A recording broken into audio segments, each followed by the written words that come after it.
All right, hello, Julio. Thank you, firstly, for coming back and for getting me to have a little look over a second draft of this, or the eighth draft, as it were.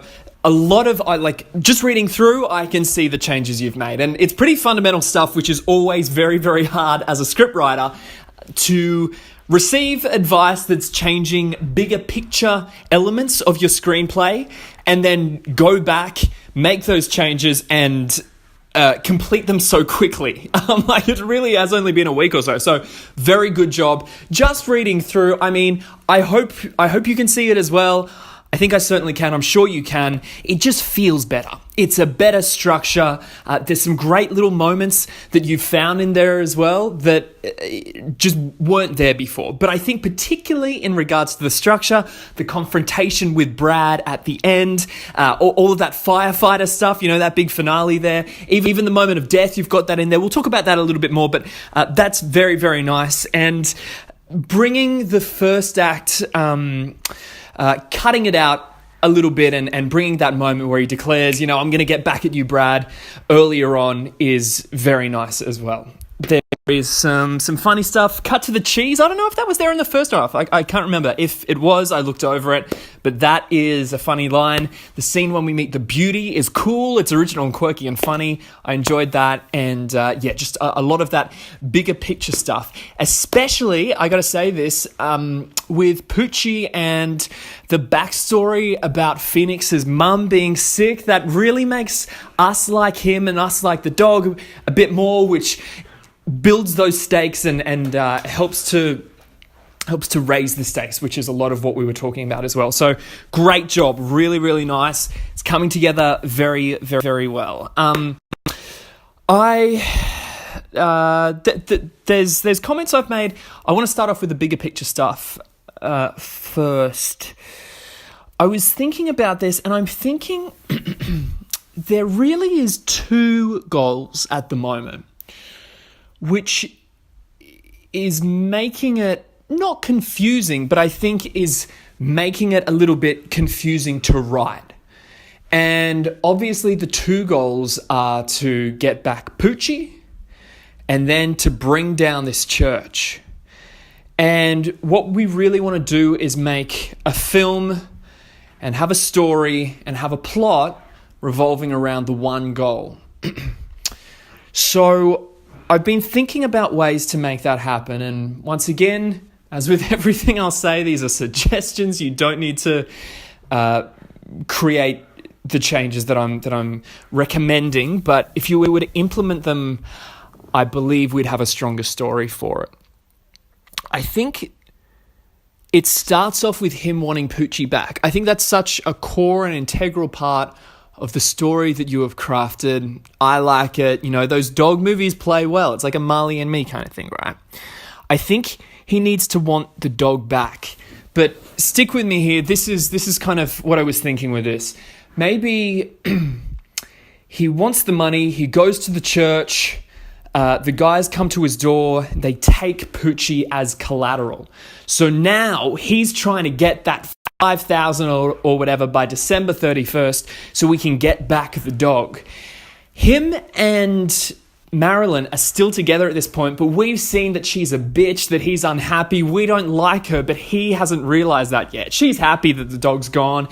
But then it's at that point where it breaks into Act 2, like we've been talking about, between Act 1 and Act 2, that moment where maybe we can see her having an affair with Brad. Maybe he walks in on that and he's gutted and she leaves him for Brad. And so now, not only does he need to get this 5,000 to get his dog back, but now Brad has taken his wife and now he wants to get his wife back. That's kind of a theme for what you have at the moment, and as much as he wants to get Marilyn back until the very end, which is a great way to do it. But I think it's cool if he's trying to... I think that's how you can get around both goals needing to be achieved without confusing the audience and muddling up that story. So now he's going out to bring this church down because he thinks that if he can get the money or if he can ruin Brad's reputation, she won't want to be with him anymore and he can win her back. Of course, He's also trying to get the 5,000 for the dog, and he thinks that that will be, an easy or the only reasonable way to get 5,000 because he can't get a job and whatever else. But I think otherwise it's just a little confused. If Marilyn is with him in Act 1, then we don't know, well, is he just trying to get the money for the dog, or is he trying to get back at her, or is he trying to win her back? And there's these two goals, and it's less... It will be harder to sell. It will be harder to make your case for this film, I believe. So I think if we use Act 1, and it sort of happens pretty early on, right? Like I'm talking in the first 10 pages, where there's just no money, neither of them can live. She spends her days at the mall getting her fingernails done, with the last $20 or £20 or whatever that he is trying to use to feed the family, to feed the dog, He gives her £20 and he says... go and get some food for Poochie. Poochie needs this. But instead, she goes to the mall. She gets her fingernails done or gets a massage or whatever it might be. And now we can see this poor dog is starving, is dying. We want the dog to be happy because we've seen what a massive effect the dog has had on our protagonist. But this is just some witchy woman who would rather look good and feel good than to take care of people that she loves, which is very different to Phoenix. So when the affair happens, we're not surprised, but he's kind of ignorant to her behavior, and then he wants to bring Brad down. He wants to win his woman back, which is something that we can all really get behind. I think we can get behind the dog thing, but I believe a man fighting for his wife is more universal. And I think that will make the story easier to sell. So the setup is him trying to get the 5,000. His dog's gone. He's trying to get the money. Then he catches her in bed. Then he wants to bring Brad down. So that's how we go to the next stage in the story, which is Act 2. As you've done, the first half of that act is setting up for the heist. The second half of that act is the heist. And then Act 3 is when he goes, confronts Brad, gets the dog back, and it all wraps up and the church is dissolved. That's just an idea. If I was writing this script, that is the avenue I would pursue. But once again, that is just an idea. Now, I think he also needs an inner need. And I'm going to try and not get too confused with what I've scribbled here as well. But I think he needs to develop as a character. He needs that arc. And if you've written it into this draft, I've missed it. And so I think that needs to be pronounced a little bit more.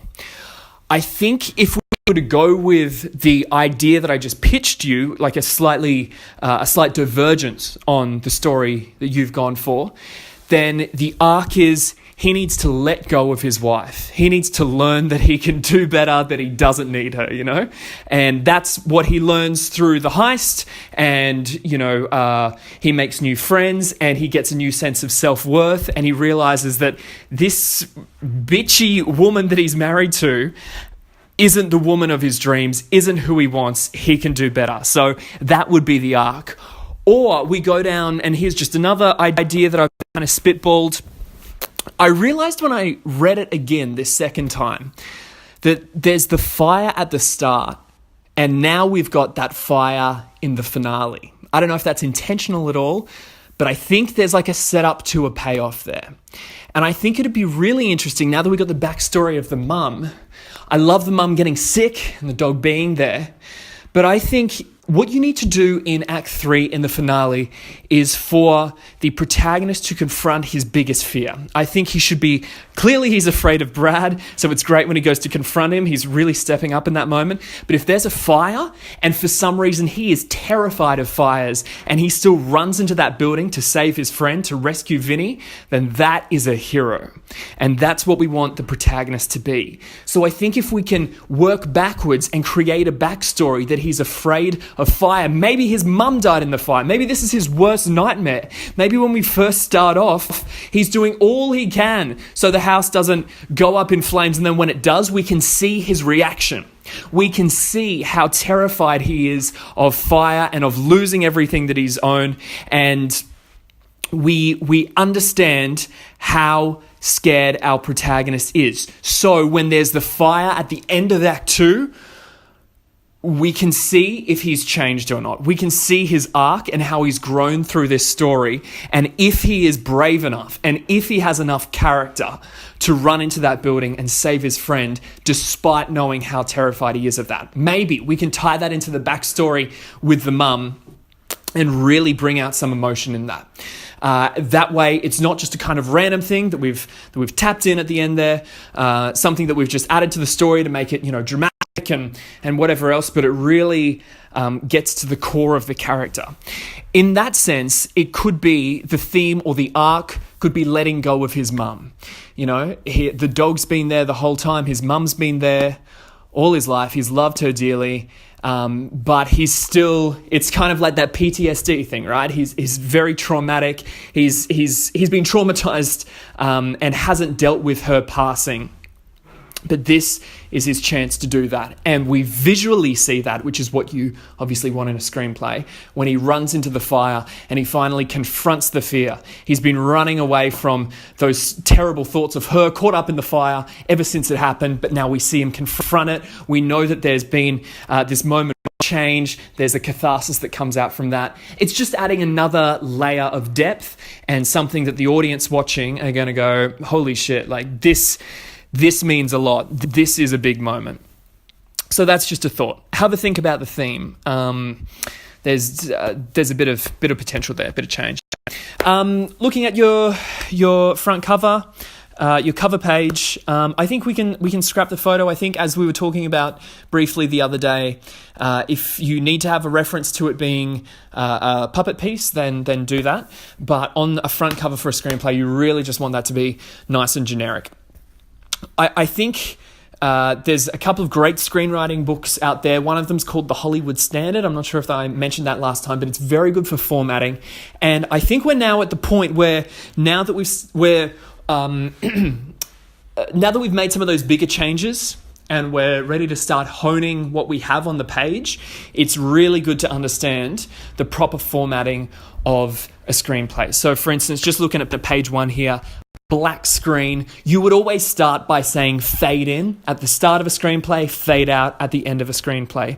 And then there's just little things. Like the first time you introduce a character, you want it capitalized. You've got that for Marilyn and Phoenix, but you've got it twice. And we don't need it twice. We only need it the one time. We want their age the first time. So say like 30s or, whatever it might be. And then really, when it comes to description, when it comes to the action lines, we just want to shave off everything, really cut it down. A great example of a script that does this better than any I've ever seen is 3 Billboards outside Epping, Missouri.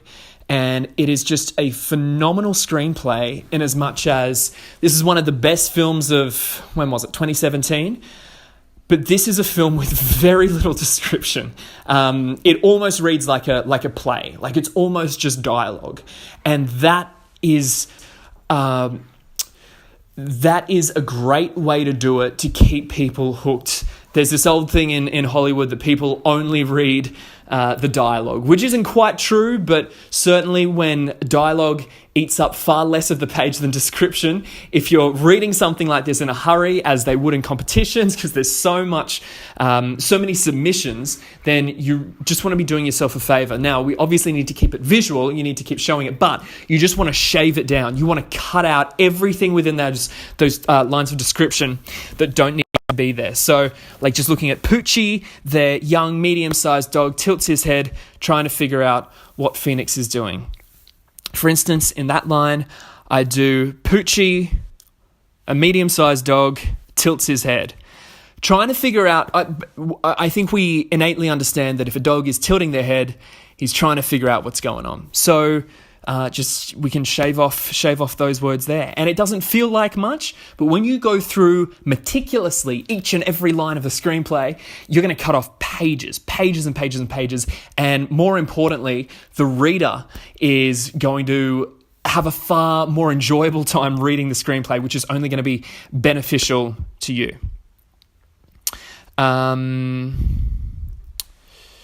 I'm just reading some other description in those lines, just seeing seeing what we could do. Marilyn, early 30s, a bombshell, bitter, mean, watches closely what her husband is doing. For that, I mean, you want to just really be talking about what you can see on the screen. I understand that we can sort of describe a character as being a bombshell, bitter, mean. I mean, I would just try and say that even a little bit more poetically, just to cut down. So even like Marilyn, your high school's bitchy cool girl, watches her husband in disgust. You know, you just want to shave off whatever that might be. That might just be full words there. But once again, you go through the screenplay, you're saving loads of time, you're going to get more and more people on your side. For the dialogue, I would suggest going through some Tarantino scripts. Have a look at those. The subtext is extraordinary for Quentin Tarantino films, and there is your screenplay could benefit from developing subtext. You really want to avoid the characters saying what they mean. You want the characters not to say what they mean, but be close enough for us to kind of understand, you know, what's going on. We kind of we know what they're trying to say. We're not completely confused. It's not something completely random, but they're not saying what they mean. And I think as human beings who are hopefully emotionally intelligent, we innately understand where they're going. I thought it was really cool how you cut out that zoo scene because it really wasn't needed. It's really good. There is a lot more of that I think you can do in Act 1, and we'll get to that in a second. In between that note and the next note about cutting out Act 1, I've got one final note here, which is just about Alyssa. The new backstory is great. Oh, okay. What if his mum, Elisa, said something like, "As long as you have Poochie, you have me." Now that is a bad line, you know, like please don't copy that verbatim. But if she implies that some way, then we really do know what this dog means to Phoenix. It's his mum. You know what I mean? And that is another cool, like, thematic metaphor if we make the story him getting over the tragedy of losing his mum or whatever. Because now the dog actually is his mum. So, we can, you know, however you might want to resolve that in Act 3 thematically, if that metaphor's there, it's certainly, we can understand a lot easier why he's fighting so hard to win back this dog. Like, the dog represents his mum. Interesting. There's some stuff we can play with character and arc and theme, all that sort of stuff in there. That was just a random idea I had that I wanted to present to you. Okay, so there's 2 death threats in here. The first one comes at page 19. The second one comes at page 22. Scrap the page 19 one. We really want it to be a dramatic moment where we're like, holy shit, they're going to kill the dog? He's threatening to kill the dog. Once again, as we touched on last time, law of diminishing returns. The more times you do that, the less an audience is going to be, you know, interested. The less dramatic it's going to be. So just delay that for the scene on page 22. I'd recommend cut the first one. I also think there's a few scenes here that can be combined. There's a few scenes here, such as Marilyn and Phoenix there on the phone. You can get rid of this scene. You can replace it just with him being a ninja. It's more interesting visually. Secondly, it's kind of a scene that's repeated. There's nothing happening. There's no reason you need both of those scenes because there's nothing particularly different happening from one to the other. Do you know what I mean? Like it's kind of the same thing. So just scrap one and save a bit of space. That ninja thing is a little bit funnier as well. Okay, so here we go. There's 5 pages where we're really figuring out where Phoenix is discovering the truth about the church. So I think it starts at page 25 and it's 5 pages roughly from that point. That's 5 minutes of screen time, which is a lot of screen time, especially when he's just kind of realizing, what it is. I would say 2 minutes max, which would be 2 pages. A lot of those scenes, once again, can be combined. The montage on page 28, when he finds out a little bit more information. There's probably too many montages at the moment, I gotta say. You really only want, two big ones in your screenplay, and I understand that it's very easy to get information across, but really I would cut a couple of those because you don't want to overdo the montage thing. There's one on 28. The scene where he's on the internet, that can be combined with the one in his bedroom at page 27. Yeah, just around there. It's probably too much time with him discovering stuff that doesn't move the plot forward. We can't at some point we go, right, I get it, the church is a bad thing, all these people have suffered. You don't need to keep drilling the point. Like, the final moment probably of that is he discovers that Brad is the dude behind it. Maybe he recognizes her from an earlier scene where he walked in and he was fucking his wife, whatever it might be. Just you can hone that, you can cut a bit of that out. And page 30 is still a little bit too late to get into Act 2, and so cutting out some of those scenes, refining them, and trimming them back is going to bring it forward to probably where it needs to be. So that'll all work out nicely for you, I'd imagine.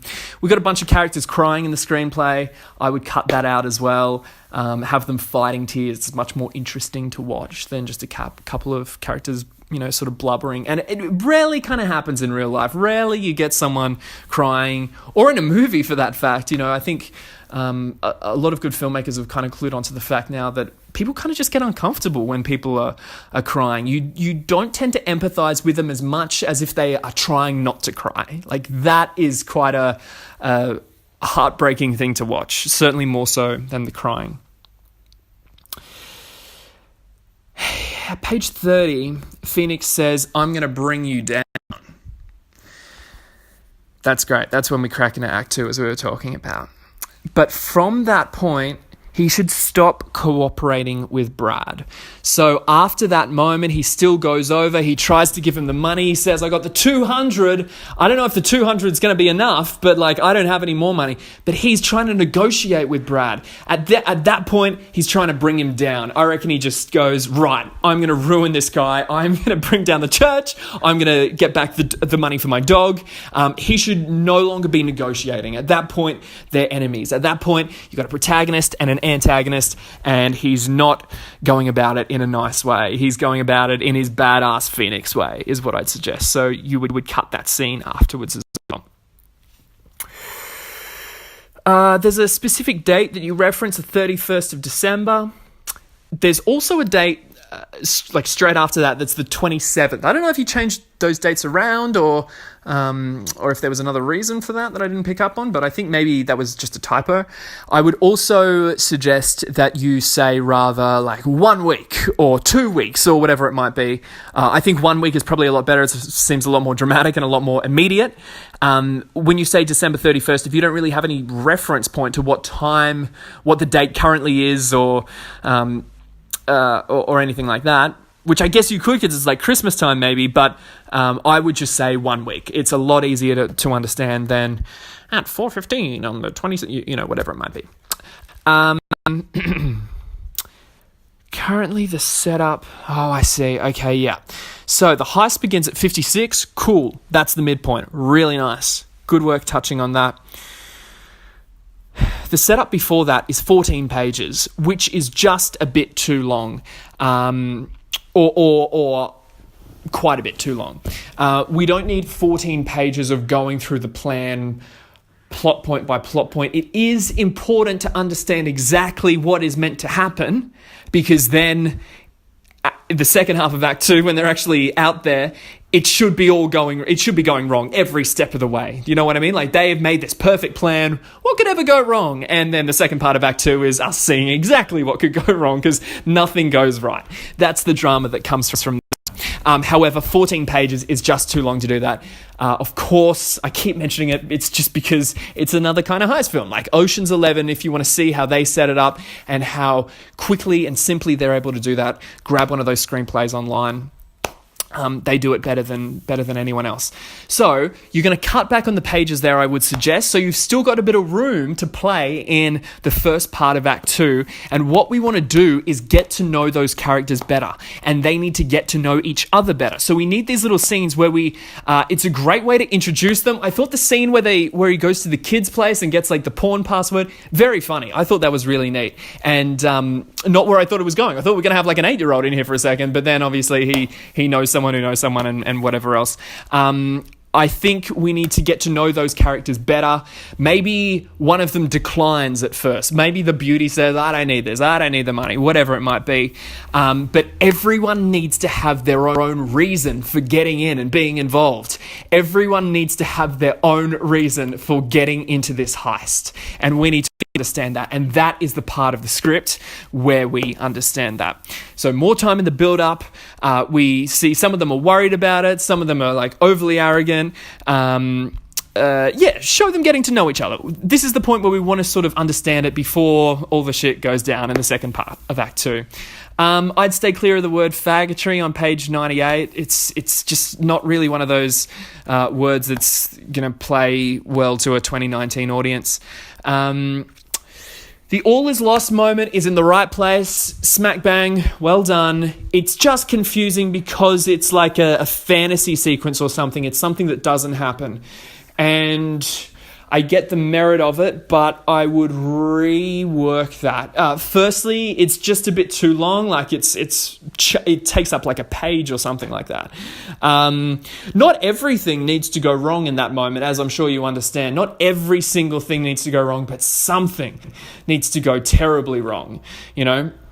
And Phoenix is the one who needs to feel it. It's okay if like the others don't need to be in this really detrimental place where they've lost everything important to them. We just need to see Phoenix having this moment of death, this all is lost moment where he goes, right, I'm never going to get her back because he's still after his wife or the dog at this point, or I'm never going to get the dog back, or the plan is just completely ruined.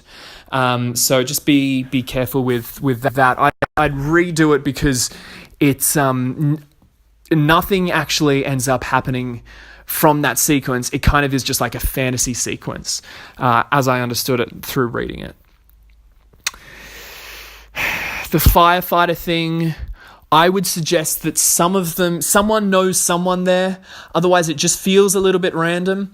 I would suggest that if, say, the bombshell's sleeping with one of them, or the hacker has a brother, or whatever it is, just make it a little bit more plausible. And for that, we need to know that setup needs to be in place earlier in the film. So when we first meet the hacker, he mentions something about his brother or whatever, I need to wait to come around because he's living in his mum's basement. It's like the typical hacker thing. He needs a lift and his brother drops him off in a firefighting truck. And we kind of, you don't need to harp on about it, but we see, his brother's a firefighter. We assume that doesn't have anything to do with anything, but of course it comes back and we go, the brother, in Act 3, which is when we kind of need it, right? So I was just, someone knows something for that. From a logical standpoint, why don't they just tell the firefighters that it's not a drill? And I kind of like the idea that maybe the firefighters are getting paid off by this like really rich and terrible church, Maybe they were there at the ball a little bit earlier in the night and they're deliberately not coming out, which is what it kind of feels like. I wasn't sure if it was like a deliberate thing where they're deliberately ignoring the fact that there's a fire, or they genuinely have been told, hey, there's going to be a drill tonight, don't stress about it. But I do kind of like the idea that they're deliberately not going out there because they're doing the church a favor for some reason, like the church has contributed funds to them or whatever it might be.